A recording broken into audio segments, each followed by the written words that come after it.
What is going on, Cigar Club family? Welcome to another episode on the Cigar Club Podcast, live from the TPE trade show floor. I'm joined by a new friend, George James from Vorieo Cigars. George, thanks for coming by in short notice. Anytime. I introduced myself as Dave from Cigar Club. I'm like, you want to be on a podcast? I was like, sure. And he made it happen. George, I was so captivated. We've been sitting here doing podcasts all days, and I've been just like looking at your booth. Right. And like studying all, we'll get photos of this so you guys can see it as we do the podcast, but the artwork, your design, color palette, the boxes, the bands on these cigars. Absolutely. It's just beautiful. Thank you. And we put such an emphasis on design and the user experience and how people interact with different things that they're getting in the mail from us. Sure. And I said it over there, but to me, when I see someone that spends this much time and quality and effort on incredible design, absolutely, I just know the cigars are probably taken even more seriously and that there's something incredible you know, underneath the cigar band. So just, I love that. Love everything on how it looks. Thank you. Can you tell us a little bit about, and tell me a little bit about Vorieo Cigars and how you got into cigars and your story? I know you have a factory in Santiago, Dominican Republic. Absolutely. Give us the inside scoop. Well, guys, the inside scoop. First, let me start by saying thank you for allowing me to be here on this podcast. Second, let's talk about the name Vorieo. Vorieo means the king of the sun. That was a nickname that my uncle gave me, and has always been a nickname that has carried with me since day one, okay? You just always liked being in the sun? Hey, that's what it's about, man. Like, okay, okay, got it. Right. And I started the company in Nashville, Tennessee, and a lot of people don't know that. So my wife actually encouraged me to start the company because of my background in tobacco. Okay. So I was working for a big Fortune 500 company after graduating from the University of Alabama. Guys, don't get mad. Roll Tide. So I got to say that. We went to the University of South Alabama, me and Griff. But, really? You know, we heard it. We heard a sister school, if you will. We heard a lot of RTR growing up. Sure. Our CEO's a big Roll Tide fan. So there you go. Absolutely. So once I graduated from college, I started working for this cigarette company, RJ Reynolds. And when I was working with RJ Reynolds, I started to learn more about tobacco. I started learning more about pricing. Actually, the 4 Ps, what I learned in marketing. My major was marketing. So I learned a little bit more about marketing. And years later, I just decided to start my own company. I worked throughout the industry, worked for several companies, and it just wasn't working for me because sometimes the corporate environment is just such a demand and it limits your creativity. So I said, well, let me start my own company, and that's when I decided to start Vorieo Cigars. And who does all of the design and branding for the cigars in the whole company? The branding and designs are designed by me, which is insane to me to think. Yeah. I do everything. I do all the marketing. Did you go to school for design as well? Because there's a difference to studying marketing, right, and analytics and consumer behavior, and studying design and functionality and you know, everything that comes with being an actual designer. Right. Did you study that, or was that more like a passion, like hobby thing that you were always the designer person at heart? Or that's a great question. I'm not a designer for say like you know, writing, you know, or sketching out pictures and things like that. But I love to purchase art. I respect art, and I like to be artistic when I'm designing things. And when I said I'm not a designer, I tell people that when you're designing things, it naturally flows when you're creative. But some people just can't sketch. You know, you got to hire people to 100%. To brainstorm your ideas, help you brainstorm your ideas from a graphic perspective. Right. And where does the name Vorieo come from? Where does the inspiration for all of the art that's over there? What's the root of all of that? Well, for the TPE show, this is my first time being here. Cool. Okay. Were you at IPCPR before? Or no, I wasn't. This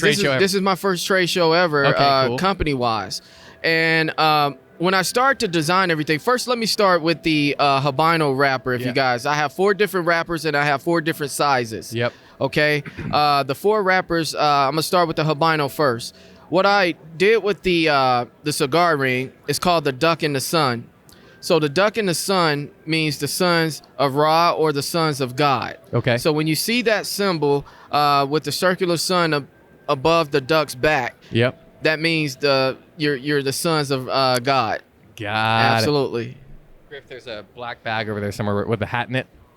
I just want to show the logo. Sure, absolutely. Anyway, carry on. And when you're looking at the Habano wrapper, I do have 4 different sizes in that. Yeah. And that's what I'm talking about. Yes, the duck in the sun. I love it. And that color is just special for TPE 21. Oh, cool. Absolutely. And then I have one wrapper that's Barber Stripe Pole. It's a Connecticut and Habano wrapper. Okay. It's called John Canoe. John what? John Canoe. Okay. John Canoe means unknown. And actually, when you look at the actual cigar ring, guess who it is, guys? If you look at the face, it's my face. It's your face on it? It's my face on it.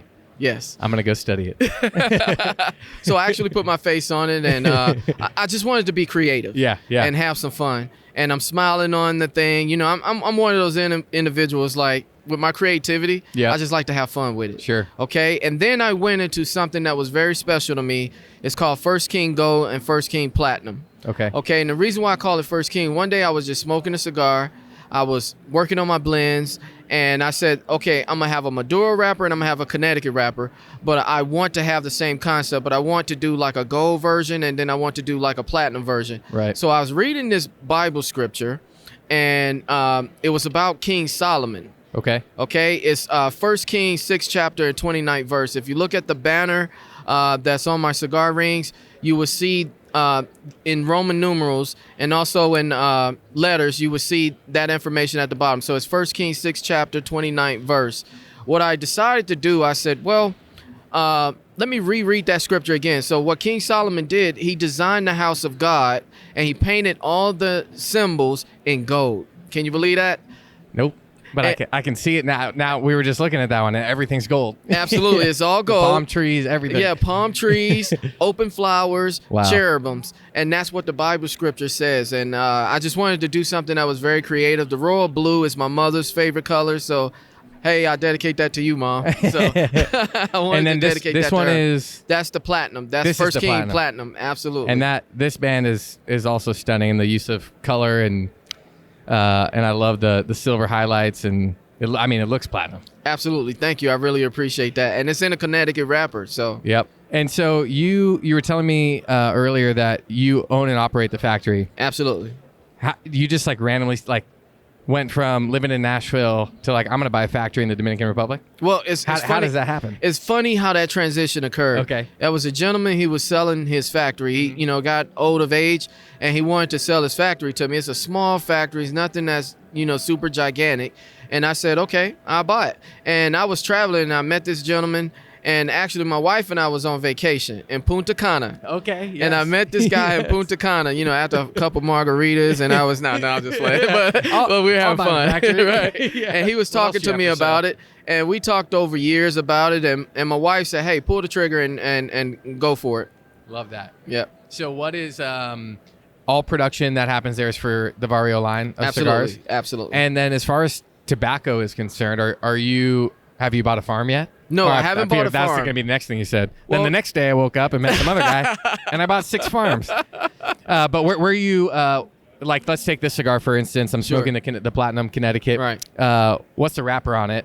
Is it Ecuadorian Connecticut? It's Ecuadorian, okay. Yeah. Absolutely. Very cool. And then the filler and binder is a mix of Dominican and... It's just Dominican. It's only Dominican. Oh, absolutely. Cool. So I didn't use this. It's a special formula that I'm using. But what I did, gentlemen, I just said to myself, I wanted to create something that was real smooth. A lot of my tobacco is, as I call it, cut with Indonesian tobacco. Yep. So, and it makes it a little bit more smoother. Okay. I was just going to say, what do you find Indonesian tobacco does? But it smooths and levels out blends so that you can use more powerful and higher priming, stronger tobaccos. Absolutely. And it helps balance it out. Right. So when you're sitting down to blend a cigar, is there like a general, I don't know, ethos? I know Griff's going to roll his eyes at me for saying ethos again. But what are you going for? Is it power and flavor? Is it balance? Is it something that anybody can pick up and grab? What are you looking for when you sit down to blend a cigar? Well, what I'm looking for when I sit down and design or blend my cigars, I'm just looking for something that people can enjoy. I like spice myself. I like something that starts out a little mellow towards the middle of the body of the cigar, I wanted to have more spice and then kind of smooth out a little bit. So that's why when you're blending the cigar, or my new terminology is when you cut it with the Indonesian tobacco, it gives it a little smoother transition for that particular end user. But here's the thing: everyone's palate is different. Sure. So I tell everyone, your palate is different. It's definitely different than mine. You have a different palate, so we just all have to be creative and just enjoy it. Right. So when you're blending for what your palate enjoys. Well, not necessarily, because I have a panel of 12 gentlemen. Okay. So this is the good info the panel of the 12 gentlemen, secret gentlemen that I like, and they're older gentlemen. They've been smoking for a long time. So I like to go with the older demographic when it comes to them testing out my blends. What I like to do is just have them sit down, and it's kind of like, it's like a blind taste testing type of thing. Sure. And I let them taste the cigars, and they rate the cigars and tell me, what I need to do, how I need to change it, and that's the way I do my process. Wow. What when you think about, and when did you start this? 2014. 2014. Absolutely. When you think about cigars in this industry in 2021, a lot has progressed since 2014. Sure. Absolutely. And there's a lot more boutiques in the industry. There's a lot more transparency, at least I think, in the industry. Right. Where do you see the cigar industry continuing to go over the next 5 to 10 years? That's a great question. I think in 5 to 10 years, I see more being e-commerce driven. Yeah. I think a lot of people, especially with the COVID-19 situation and the pandemic, I think a lot of people start purchasing online. And I think it's just going to be a balance. The main objective is everyone trying out something that's new and being creative, because you have the baby boomers, they're getting older, and you have the newer generation who is coming, and they like to try something that's different. Yes. And something that's unique, and once again, something that has a story and meaning behind it. No, I couldn't agree more. To me, we were talking about this earlier, but there's something about when you know the people behind something that you're smoking, when you know the passions behind it, the story behind it, the purpose behind it. The experience that you get when you light up that cigar transcends tobacco. Right? Absolutely. It brings you into a new place of understanding, hopefully some new knowledge, some excitement, some creativity. It makes you think differently. Sure. When I think of cigars a lot of time, I think of art. Even without the band, I see art a lot of times when you're in these factories, like a factory like yourself, and you watch the people sorting tobacco and bunching it and wrapping it and twisting caps on it. It's like, it's captivating in a lot of ways. Do you think... and I think I already know the answer to this, so I'm kind of asking a question I know the answer to, but no problem. Do you see art in cigars, and even beyond the band, where do you see the art form in it? That's a two-part question. Yeah. First, I see, like I said, the newer generation being more creative, and what you're going to see in the future is people expressing culture, people expressing, the things that they see a little bit more on the artistic side, because some brands, they have the brand equity due to the fact that, the older generation, once again, the baby boomers, that's what they liked at that time. Yep. And then sometimes there's trends, and some people follow the trends, but if you can get someone to capture their attention with a unique cigar ring, I think that adds value long term. Totally, and it brings them into the brand and the story. Absolutely. Wow. And every generation is different. Yes. Right. Ain't that the truth? Yes, absolutely. But I love the I think you're like marrying that where you have your panel that's helping you with the cigars and giving you feedback, but you have this creative vision that's pushing it forward to the future. Sure. It's like this incredible blend of, no pun, incredible blend of multiple things. Sure, right? Sure. Man, absolutely. It's fascinating, George. Thank you. Where can everybody at Cigar Club find you on Instagram, on your website? Where can they find your cigars? And soon they'll be in Cigar Club boxes. Absolutely. Thank you. Yeah. Well, you can find me on www.vorieo, V as in Victor, ORIEO.com. Sweet. And you can also follow me on Instagram. Yeah, you got Vorieo.com, not even VorieoCigars.com. No, Vorieo.com. Legit. Absolutely. And you can also find me on Instagram at Vorieo, At Vorieo. At Vorieo? Yeah, absolutely. Just look it up at Vorieo. All right. There, George. I like it. I make it simple. Yeah, amazing. Well, thank you. You guys, if you're watching on YouTube, you can see the ash on this cigar is beautiful. The construction's great. It's creamy and sweet. Right. I love it. Thank you so much for spending time with us, Absolutely. for introducing yourself to Cigar Club. Sure. Anytime. Cigar Club, thank you for listening. This has been another incredible episode here on the TPE Trade Show floor. New faces, new brands, new cigars. Thank you, Vorieo. And guys, make sure you like this video. Download the episode on Spotify, Apple Music, or Google Podcasts. We'll see you all soon. Happy smoking.